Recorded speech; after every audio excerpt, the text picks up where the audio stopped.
Hello বন্ধুরা, সবাই কেমন আছো? আমার নতুন চ্যানেলে সবাইকে জানাই ওয়েলকাম। আজ সকাল থেকেই ভিডিওটি স্টার্ট করলাম। এখন ঘুরতে বাজে সকাল 5:30। আজ কিন্তু একটি বিশেষ দিন। আজ শ্রাবণ মাসের শেষ সোমবার, তাই সকাল থেকেই মহাদেবের গান চারিপাশে বাজছে। এবার ফ্রেশ হয়ে পড়তে বসলাম। তার মাঝে অবশ্য চা খাওয়া হয়ে গেছে। তারপর স্নান করে বাড়ির পুজো দিয়ে, বাড়ির সামনে ছোট্ট একটি নদী আছে, তো সেটার থেকে জল নিয়ে এসে মহাদেবের মাথায় জল দেব। এটি আমাদের বাড়ির শিব অবশ্য। আর শেষ সোমবার বলে বাড়ির শিবকে জল দিয়ে আমাদের গ্রামের যে শিবটি মন্দিরটি আছে সেখানে গিয়ে জল দেব। চলো এবার তাহলে যাওয়া যাক। অলরেডি তখন অনেকটাই লেট হয়ে গিয়েছে আমাদের যেতে।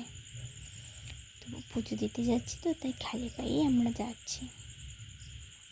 সামনে তাকে দেখতে পাচ্ছ, সে হলো আমার বৌদি। আমি আর বৌদি মিলেই সেখানে গেলাম।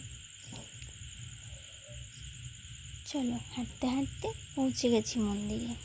খুব বেশি ভিড় নেই মনে হচ্ছে। চলো এবার পুজোটা দিয়ে আসি।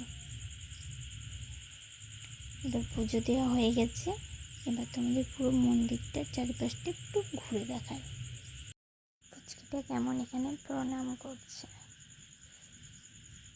এই জায়গাটিও খুব সুন্দর, চারিপাশটা গাছে ঘেরা, সবুজ, দেখলেও চোখ জুড়িয়ে যায়।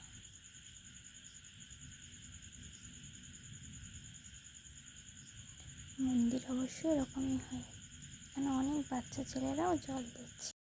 এবার বাড়ির দিকে রওনা দিই। তখন এতটাই বেলা হয়ে গেছিলো আমাদের পুজো দিতে, যে তখন প্রচণ্ড পরিমাণে রোদ দিয়ে দিয়েছিল, যার কারণে আমরা কেউ আর হেঁটে আসতে পারিনি। তাই টোটোয় করে বাড়ি আসলাম। ভিডিওটি আজকে তাহলে এখানেই শেষ করছি। ভিডিওটি কেমন লাগলো অবশ্যই জানিও। এটি আমার ফার্স্ট ব্লগ, তো কেমন লাগলো অবশ্যই জানিও। ভালো লাগলে অবশ্যই একটি লাইক, কমেন্ট, শেয়ার করে দিও।